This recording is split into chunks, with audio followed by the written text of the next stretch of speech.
Okay, so straight on to patient factors. Well, like James's sections and with Simon's, when it comes to patient preparation, we need to be paying just as much attention to detail, looking to identify problems in each facet of airway management, because if we can identify these factors, we are definitely better placed to consider how they might impact on our chances of success. Now, preparing that patient, and by that I mean optimising them for RSI or intubation, can be pretty challenging. There are several things that we need to consider, and they fall roughly into three different categories. So firstly, we need to be thinking about the anatomical factors that might make things potentially more difficult. Secondly, we need to think about the case-based factors that we are facing specifically for this patient. And thirdly, it's about physiology. So what's going on now? What's going to happen in a minute? And how are we going to optimize all of this? So let's start thinking about those in a bit more depth. So anatomical factors first.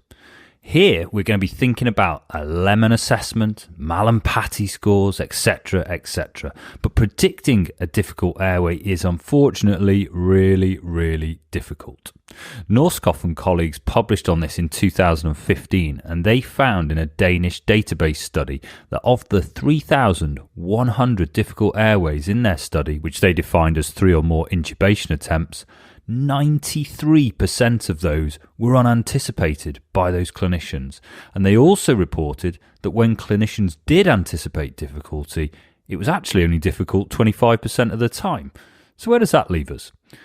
Well, in terms of the anatomical factors, there are unfortunately no perfect tools out there to inform us if an airway is going to be challenging. But that doesn't mean we shouldn't think about this by doing a clinical assessment as part of our approach to that patient.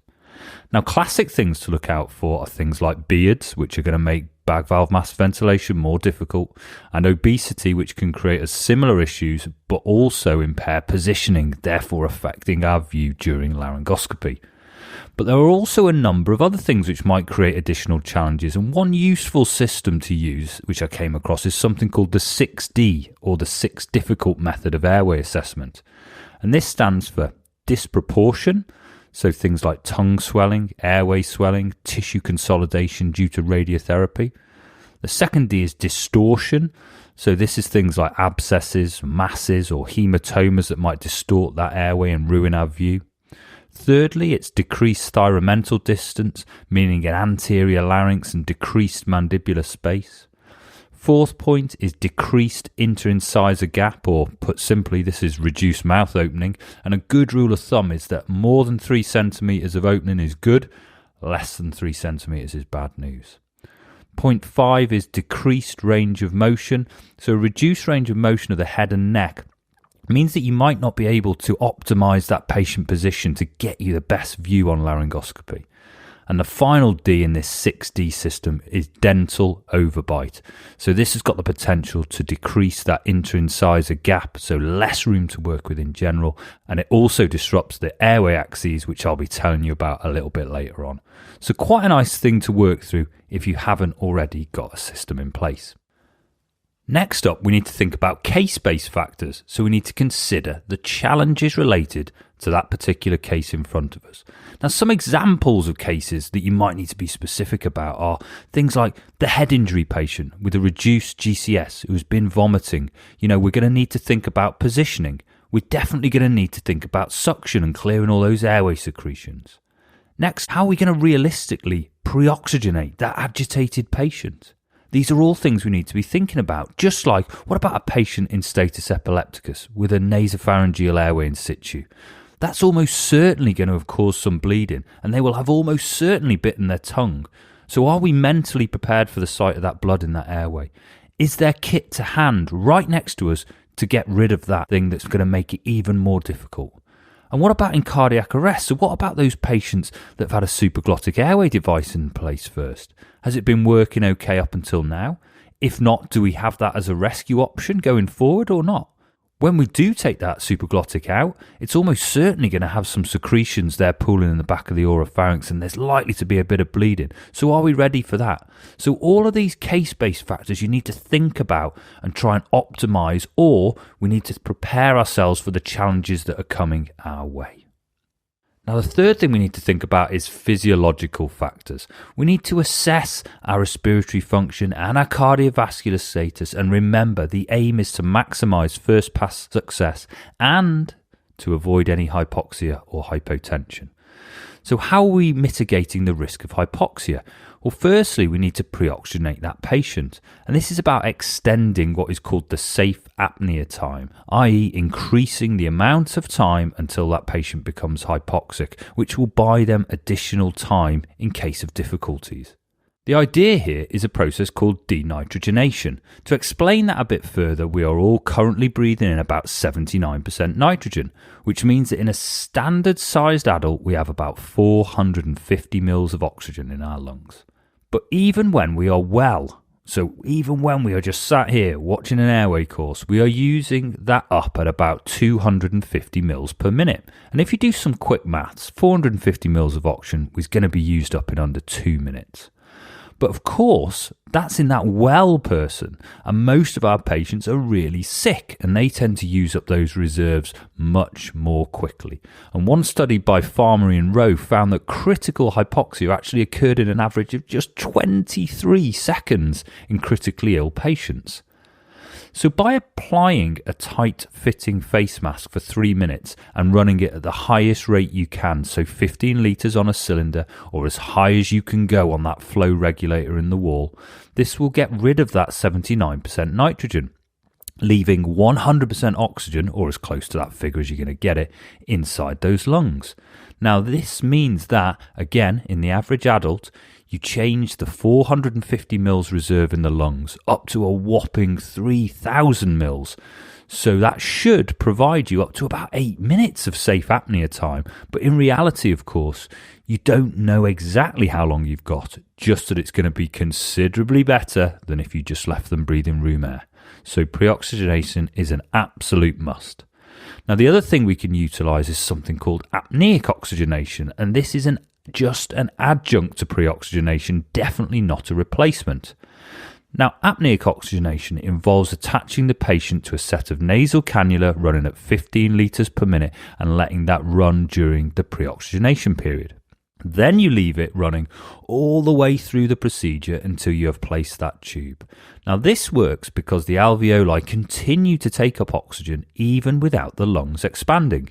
And as that oxygen within the lungs moves into the bloodstream, the net pressure in the alveoli becomes subatmospheric, therefore pulling, in inverted commas, gas from the pharynx. And if that gas that is getting pulled down is oxygen coming via those nasal cannula, well, that's going to be lovely and enhance that safe apnea period even further. But it is absolutely crucial during this period that for this to work, you need to maintain a patent airway for this process to happen. So those are the two things that we can use to combat hypoxia: apneic oxygenation and pre-oxygenation, meticulously done. Now, what about avoiding hypotension? Well, it's good practice to get 2 IV access for these cases in case one fails, and so that you have options to provide some rapid volume if you need to. And if IV access is challenging, then of course we have the option of using IO, but these often don't have the same flow rates, and the administration can add some additional complexity to a situation which is already fairly complicated. So it's great as a backup, but definitely IV would be my first choice. So what are we actually going to do regarding hypotension? Well, if that patient is already hypotensive, then, we need to consider the cause. And is there anything we could do immediately to either remove or treat that? Because that would be just great. Next, we almost certainly need to think about a change to our drug regime, like Simon discussed earlier. Then, do we need to give fluid? And if so, how much? And of what type? Well, this is going to depend on what you have available to you in your service, but in terms of fluid, I personally like to have a free-flowing bag of saline or crystalloid during the induction, as that way we know the drugs are reliably in the system. Now, traditionally, we were told to give a fluid bolus prior to induction because of the vasoplegia caused by the anaesthetic drugs. There was an interesting study recently, though, about the benefit of this approach. So this was called the PREPARE trial by Jans and colleagues, and it was an RCT which compared critically ill adults on mainly ITU patients, I do have to say, who either did or didn't receive a 500ml bolus of crystalloid before induction. Now, they found actually that there was no statistically significant difference between the groups in terms of cardiovascular collapse within the first 2 minutes after induction. So maybe not as important as we first thought. So in summary, anatomically, there's nothing definitive, but think about the obvious stuff and those 6Ds if you haven't got a system already. Next, we need to consider the case-specific challenges and we need to prepare for those in advance. Finally, optimize the physiology as best you can, but be meticulous with your pre-oxygenation. Think about pre-oxygenation, 2 IV access, tweak those drugs depending on the patient that you've got, and have fluid ready and potentially even running. Excellent. Well, there's a lot for us to think about in there, Rob, but a couple of questions, if I may. You may. Thank you. Those airway assessments, so the things like Lemon and 6D, in reality, the sorts of patients that we're looking after aren't really the same as the way that they've been developed for general anaesthesia, are they? So do you actually find them useful in your practice? Yes, all right, fair point. I know. They are really difficult, if not actually impossible to do in the groups of patients that we look after. I mean, our patients are very unlikely to be completely calm, able to follow commands and, allow us to measure all the inter-incisor gaps, etc., etc. But, I mean, come on, we can't skip this step because it is vital and we can get a lot of information here that will inform us about the things we need to consider and how successful we are likely to be with this intubation. And that might absolutely feed into the decisions we make further on down the line with regard to planning for failure, of the thresholds that we have for performing surgical airways, etc., etc. And it also, I think, Simon, it's really important to say that it puts us in the mindset of anticipating difficulties and planning for those with the rest of the team that are around us. So, I know they aren't perfect and I wouldn't recommend one particular tool over another, but you still need to consider this. Forget it at your peril, really, or more accurately, at your patient's peril, I guess. Okay, you're right. That's a fair motivation to bear that in mind. And the other thing that I wanted to ask, so when we were talking about sort of giving a fluid bolus before RSI, with that JAMS trial, that seems really interesting. But are there any caveats that we need to be aware of in that paper? Yeah, I mean, there were, to be honest, and we covered it in Papers of the Month. So if you want to listen to it in more detail, you can check out the full review there. But we need to be aware, the results you probably need to take with a bit of a pinch of salt, as they were predominantly looking at intensive care patients, not the ED pre-hospital cohort that we see. And the other factor was that in this paper they used a composite outcome. So part of that composite outcome was that they classed hypotension as a new systolic blood pressure of less than 65 millimeters of mercury.